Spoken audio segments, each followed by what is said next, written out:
سب سے پہلے ہم تذکرہ کریں گے ایسٹرونومی کے بارے میں، فلکیات کے بارے میں۔ 35 سے 40 سال پہلے کچھ سائنسداں نے تحقیق کی ایک موضوع پہ، تخلیق کائنات، مطلب کریشن آف دی یونیورس، اور ان سائنسداں نے کہا کہ ہماری کائنات سب سے پہلے ایک پرائمری نیبولا تھا، بنیادی گولا، ابتدائی گولا۔ اس کے بعد there was a secondary separation, دوسری جدائی، دوسری علیحدگی، اور ایک بڑا دھماکہ ہوتا ہے بگ بینگ۔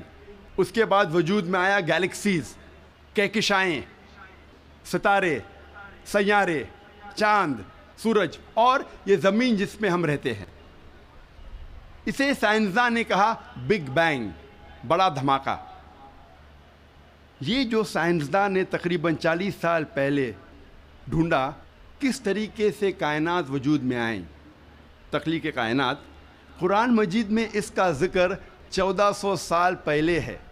اور میں نے اس تقریر کے شروع میں ایک آیت کی تلاوت کی، سورہ انبیاء کی، سورہ نمبر 21 آیت نمبر 30، جہاں اللہ سبحانہ تعالیٰ فرماتے اولم یر الذین کفروا، کیا انکار کرنے والے یہ نہیں جانتے ان السماوات والارض کانتا رتقا ففتقناہما، کہ زمین اور آسمان ایک تھے، جڑے ہوئے تھے، اور ہم نے انہیں جدا کیا۔ یہ جو تخلیق کائنات، creation of the universe, big bang, بڑا دھماکہ، جو سائنسداں کو 40 سال پہلے پتہ چلا، قرآن مجید میں اس کا ذکر ہے 1400 سال پہلے۔ قرآن مجید میں اللہ سبحانہ تعالیٰ فرماتے ہیں سورہ فصلت میں، سورہ نمبر 41 آیت نمبر 11 اور 12 میں، کہ اللہ سبحانہ و تعالیٰ نے آسمان کی طرف دیکھ کے کہا جب وہ دھواں تھا کہ آسمان اور زمین ایک ساتھ آ جاؤ، ولنگلی اور ان ولنگلی، اپنے مرضی سے یا اپنے مرضی کے بنا۔ اور ان نے کہا کہ ہم اپنے مرضی سے ایک ساتھ آ جاتے ہیں۔ قرآن مجید میں لکھا ہے کہ آسمان سب سے پہلے دھواں تھا، عربی لفظ ہے دخان۔ اور آج کے سائنسداں یہ کہتے ہیں کہ کائنات بننے کے پہلے یہ آسمان دھواں تھا، انگلش میں کہتے ہیں گیس، لیکن عربی میں دخان کے معنی ہے اسموک۔ کچھ مفسرین نے ترجمہ کیا مسٹ، دھند، جو میرے حساب سے صحیح ترجمہ نہیں، کیونکہ دھند ہوتا ہے ٹھنڈا اور دھواں ہوتا ہے گرم۔ دھماکے کے بعد ہم اکثر دیکھتے ہیں گرم دھواں، دھند نہیں دیکھتے۔ تو قرآن مجید میں لکھا ہے کہ آسمان تھا دھواں، اور آج سائنس یہ کہتی ہے کہ اسموک گیس سے اور بہترین لفظ ہے۔ جو قرآن مجید میں دخان لکھا ہے وہ گیس سے اور بہترین ہے، اور scientifically smoke is a better word than gas. آپ سوچ سکتے قرآن مجید میں اس کا ذکر ہے 1400 سال پہلے۔ انسان پہلے سمجھتے تھے کہ زمین سپاٹ ہے، چپٹی ہے۔ سب سے پہلی بار اگر کوئی انسان نے یہ ثابت کیا کہ دنیا بیضوی ہے، وہ ایسا Francis Drake sun 1577 1577 when he sailed around the earth، جب سمندر پہ سفر کیے دنیا کے گول، سر فرانسس ڈریک نے ثابت کیا کہ دنیا بیضوی ہے۔ قرآن مجید میں اس کا ذکر ہے 1400 سال پہلے۔ قرآن میں اللہ تعالیٰ فرماتے ہیں سورہ لقمان میں، سورہ نمبر 31 آیت نمبر 29 میں، الم تری ان اللہ یولج اللیل فی النہار ویولج النہار فی اللیل، اللہ سبحانہ و تعالیٰ نے رات کو دھیرے دھیرے، آہستہ آہستہ دن میں تبدیل کیا، اور دن کو دھیرے دھیرے، آہستہ آہستہ رات میں تبدیل کیا۔ یہ دن کا رات اور رات کا دن آہستہ آہستہ دھیرے دھیرے تبدیل ہونا یہ ثبوت دیتا ہے کہ دنیا بیضوی ہے۔ اگر دنیا چپٹی اور سپاٹ ہوتی تو دن فوراً رات میں تبدیل ہوتا اور رات فوراً دن میں تبدیل ہوتی۔ اللہ تعالیٰ فرماتے سورہ الزمر میں سورہ نمبر 39 آیت نمبر 5 میں کہ اللہ سبحانہ و تعالی رات کو دن پہ لپیٹتا ہے اور دن کو رات پہ لپیٹتا ہے۔ قرآن میں عربی لفظ ہے قوارہ، جس کے معنی لپیٹنا۔ جس طریقے سے ایک انسان پھیٹا سر پہ لپیٹتا ہے، a person coils the turban on the head، اسی طریقے سے اللہ تعالیٰ فرماتے ہیں کہ رات دن پہ لپیٹی جاتی ہے اور دن رات پہ لپیٹا جاتا ہے۔ یہ دن کا رات اور رات کا دن پہ لپیٹنا اسی وقت پاسبل ہے جب دنیا بیضوی ہے۔ اگر دنیا چپٹی اور سپاٹ ہوتی تو یہ ممکن نہ ہوتا۔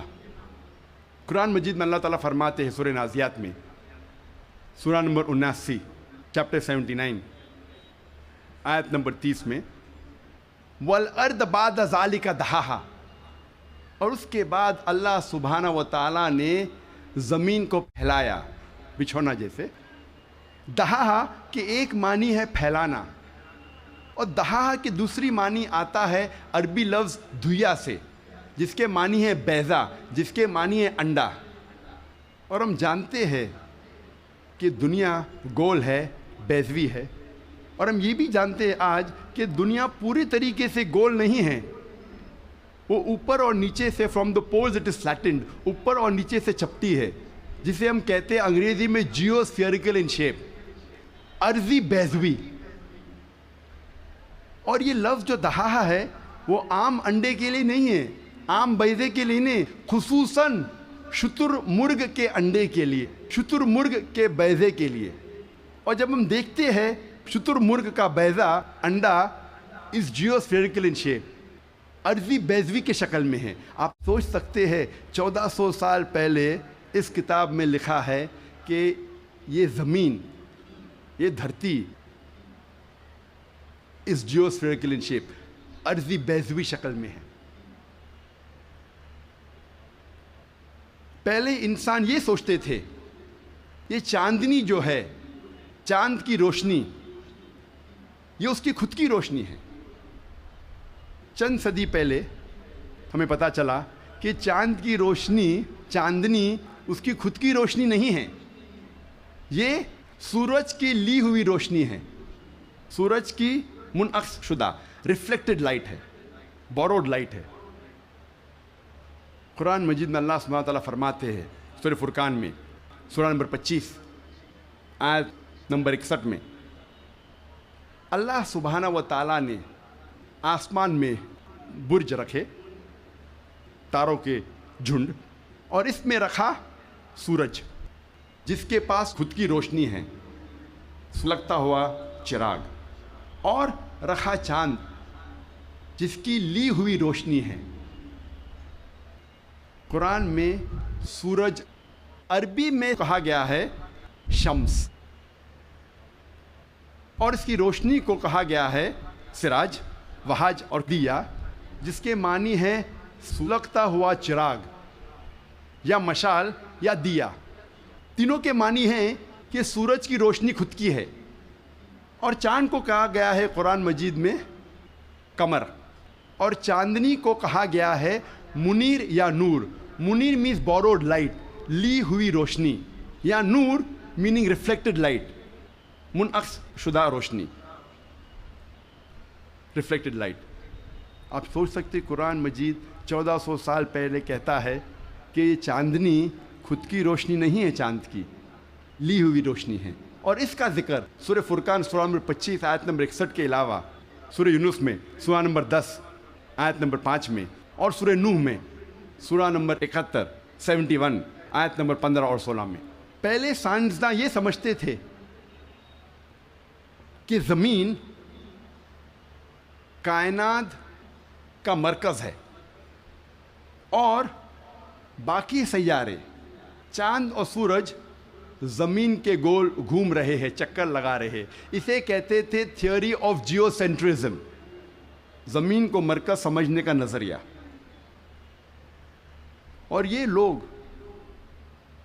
2 صدی سے، ٹولمی کے وقت سے مانتے تھے، 16ویں صدی تک، جب تک کوپرنیکس نے کہا کہ زمین کے گول چاند اور सैयारे नहीं चक्कर लगा रहे हैं, लेकिन सूरज के गोल ज़मीन, चांद और बाकी सैयारे चक्कर लगा रहे हैं, घूम रहे हैं। इसे कहते थे हीलियोसेंट्रिक थियोरी, मतलब सूरज का मरकज़ होने का नज़रिया। और सन 1609 में एक जर्मन साइंटिस्ट जिसका नाम था योहानेस केपलर, उसने लिखा अपनी किताब में एस्ट्रोनोमा नोवा कि सिर्फ सैयारे और चांद सूरज के गोल घूम नहीं रहे हैं, लेकिन ज़मीन, चांद और सैयारे, प्लैनेट्स सूरज के गोल घूमने के अलावा अपने महवर पे गर्दिश कर रहे हैं। They are rotating about their own axis. और जब मैं स्कूल में था, मैं सन 1981 में 10वीं में था, ज्योग्राफी में मैंने पढ़ा था कि ज़मीन, चांद और सैयारे, प्लैनेट्स वो चक्कर लगा रहे हैं, they are revolving and rotating, और अपने महवर पे गर्दिश कर रहे हैं। लेकिन सूरज अपने महवर पे गर्दिश नहीं कर रहा है। लेकिन मैंने जब कुरान की एक आयत पढ़ी, सूरह अंबिया, सूरा नंबर 21, आयत नंबर 33 में अल्लाह सुब्हानहू व तआला फरमाते हैं, हुवल्लज़ी खलक़ल लैल वन नहारा, अल्लाह सुब्हानहू व तआला ने रात और दिन बनाया, व शम्स वल कमर, सूरज और चांद, कुल्लुन फी फ़ल्कि यस्बहून, वो घूम रहे हैं और अपने महवर पे गर्दिश कर रहे हैं। कुरान का लफ्ज़ यहाँ है यस्बहून। कुरान ये कहता है कि sun and the moon are revolving, चक्कर लगा रहे हैं, घूम रहे। उसके अलावा यस्बहून, ये अरबी लफ्ज़ यस्बहून आता है लफ्ज़ सबाह से, और सबाह एक अरबी लफ्ज़ है जो चलते हुए जिस्म के मूवमेंट को डिस्क्राइब करता है। मिसाल के तौर पे अगर मैं कहूँगा कि कोई इंसान पानी में सबाह कर रहा है, उसके ये मानी नहीं कि वो पानी के ऊपर फ्लोट कर रहा है, इसके मानी है कि वो पानी में तैर रहा है। अगर मैं कहूँगा कोई सबाह कर रहा है ज़मीन पे, उसका मतलब नहीं कि वो आदमी ज़मीन पे रोल कर रहा है, उसका मतलब है कि वो इंसान ज़मीन पे चल रहा है या दौड़ रहा है। उसी तरीके से जब अल्लाह सुब्हानहू व तआला ये लफ्ज़ का इस्तेमाल करते हैं कोई फल्की जिस्म के लिए, फॉर अ सेलेस्टियल बॉडी, उसके मानी नहीं कि वो फ्लाई हो रहा है या फ्लोट हो रहा है, उसके मानी है it is rotating about its own axis, वो अपने महवर पे गर्दिश कर रहा है। आज साइंस तरक्की करने के बाद साइंस ये कहती है कि आप सूरज का अक्स टेबल के ऊपर देख सकते हैं एक आलेख के ज़रिए, और पता लगता है कि सूरज में ब्लैक स्पॉट्स है, और ये ब्लैक स्पॉट्स तकरीबन 25 दिन लेते हैं गर्दिश करने के लिए। इससे ये साबित होता है कि सूरज तकरीबन 25 दिन लेता है एक गर्दिश करने के लिए। तो आज साइंस ये तस्लीम करती है कि सूरज भी अपने महवर पे गर्दिश कर रहा है। जो मैंने स्कूल में तकरीबन 28 साल पहले पढ़ा था कि सूरज वॉज स्टेशनरी, सूरज गर्दिश नहीं कर रहा है, तो 28 साल पहले मैंने स्कूल में पढ़ा, आज साइंस इसे तस्लीम करती है, और कुरान मजीद में इसका जिक्र है 1400 साल पहले। और आज अक्सर स्कूल के साइंस की किताब में इसको इनकॉर्पोरेट किया जा चुका है। ये नई चीज़ दाखिल हो चुकी है साइंस की किताबों में कि सूरज अपने महवर पे गर्दिश कर रहा है। अल्लाह ताला फरमाते हैं सूरह यासीन में, सूरा नंबर 36 आयत नंबर 40 में, कि सूरज चांद को नहीं पकड़ सकता और दिन को रात नहीं पकड़ सकती। The sun can not outstrip the moon, neither can night catch up with the day. कुल्लुन फी फ़ल्कि यस्बहून, ये अपने महवर पे गर्दिश कर रहे। इसके मानी कि चांद और सूरज के जो एक्सेस है, जो रेवोल्यूशन का है, वो डिफरेंट है, वो अलहदा है, इसीलिए वो आपस में कभी नहीं मिलेंगे। आज साइंस ये कहती है कि जो सूरज की रोशनी हम देखते हैं, it is due to a chemical reaction. ये एक केमिकल रिएक्शन के वजह से है जो करोड़ों सालों से चल रहा है, और एक दिन ये केमिकल रिएक्शन बंद हो जाएगा और सूरज ख़त्म हो जाएगा।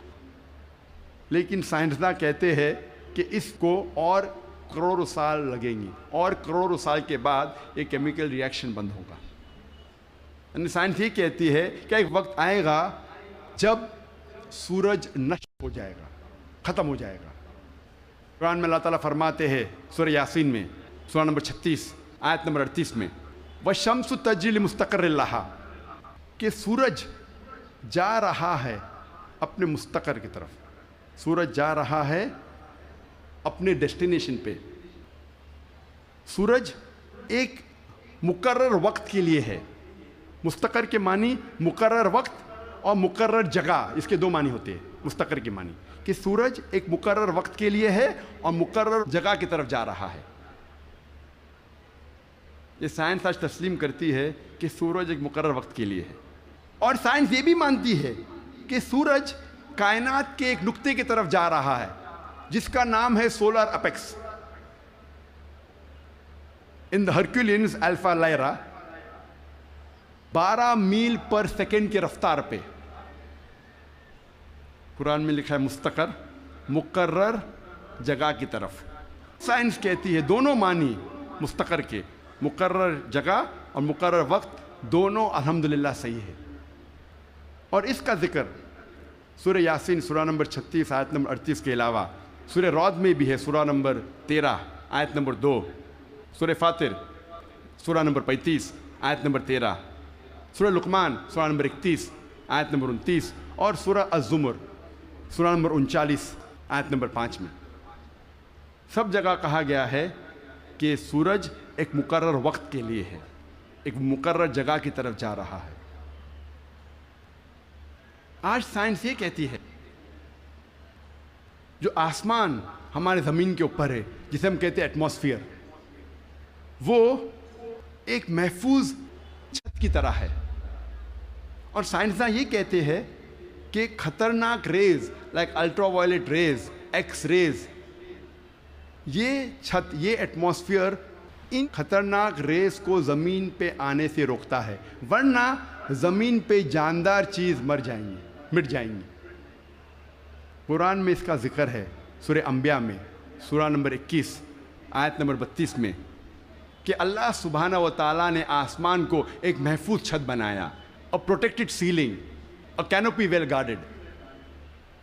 आप सोच सकते हैं कुरान में इसका जिक्र 1400 साल पहले है, जो साइंसदान ने हाल ही में 50 साल पहले, 100 साल पहले, 150 साल पहले कहा कि ये atmosphere is a protected ceiling.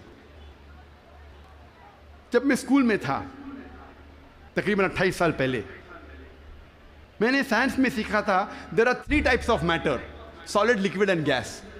3 किस्म के मादा थे, सॉलिड, लिक्विड एंड गैस। आज साइंस ये कहती है कि 3 मादा, 3 स्टेट्स ऑफ मैटर के अलावा और भी है। हम पहले ये समझते थे कि ऑर्गेनाइज एस्ट्रोनॉमिकल सिस्टम्स के बाहर, ऑर्गेनाइज फल्कियात के बाहर खला था, वैक्यूम था। आज साइंस कहती है क्या इंटरस्टेलर स्पेस, सैयारे के बीच मादे के पुल है, ब्रिजेस ऑफ मैटर है, जिसे आज हम कहते हैं प्लाज्मा, जिसे साइंसदान कहते हैं 4th स्टेट ऑफ मैटर, 4थी किस्म मादे की आज साइंसदान कहते हैं प्लाज्मा है। कुरान में इसका जिक्र 1400 साल पहले है, सूरह फुरकान में सूरह नंबर 25 आयत नंबर 59 में, 59 में, कि अल्लाह सुब्हाना व तआला ने ज़मीन और आसमान को बनाया और इसके बीच में सारी चीज़ें बनाई। मतलब ज़मीन और आसमान के बीच में वैक्यूम नहीं है। आज साइंस इसे कहती है मादे के पुल, ब्रिजेस ऑफ मैटर, कहती है प्लाज्मा है, 4th स्टेट ऑफ मैटर। और इसका जिक्र सूरह फुरकान सूरह नंबर 25 आयत नंबर 59 के अलावा सूरह हिजर में सूरह नंबर 15 आयत नंबर 85 में, सूरह सजदा सूरह नंबर 32 आयत नंबर 4 में, सूरह सफ़ात सूरह नंबर 37 आयत नंबर 5 और सूरह अहकाफ सूरह नंबर 46 आयत नंबर 3 में कई जगह लिखा है कि अल्लाह सुब्हाना व तआला ने ज़मीन और आसमान बनाए और इसके बीच में सारी चीज़ें। Talking about the 4th state of matter, plasma. एक मशहूर साइंटिस्ट जिसका नाम एडविन हबल है, उसने कहा था कि कायनात फैल रही है, द यूनिवर्स इज एक्सपैंडिंग, اور قرآن میں اللہ تعالیٰ فرماتے ہیں سورہ ذریات میں سورہ نمبر 51 آیت نمبر 47 آیت نمبر 47 میں کہ ہم نے یہ کائنات بنائی پھیلتی ہوئی. عربی لفظ مؤسیونا پھیلنا, اور آج سائنس اس کو تسلیم کرتی ہے کہ ہماری کائنات پھیل رہی ہے. our universe is expanding. کئی دشمن اسلام یہ کہیں گے, جو کرٹکس آف اسلام یہ کہیں گے کہ قرآن مجید میں فلکیات کا ذکر ہونا کوئی عجوبہ نہیں, نتھنگ گریٹ, کوئی بڑی بات نہیں ہے کہ قرآن مجید میں فلکیات کا ذکر ہے, کیونکہ عرب فلکیات میں ماہر تھے. میں اس بات کو مانتا ہوں کہ عرب فلکیات میں ماہر تھے, لیکن ان سے یہ کہنا چاہتا ہوں کہ قرآن مجید نازل ہونے کے بعد کچھ صدی بعد عرب فلکیات کے میدان میں ماہر بنے. تو قرآن مجید سے عرب نے فلکیات سیکھا, نہ کہ الٹا.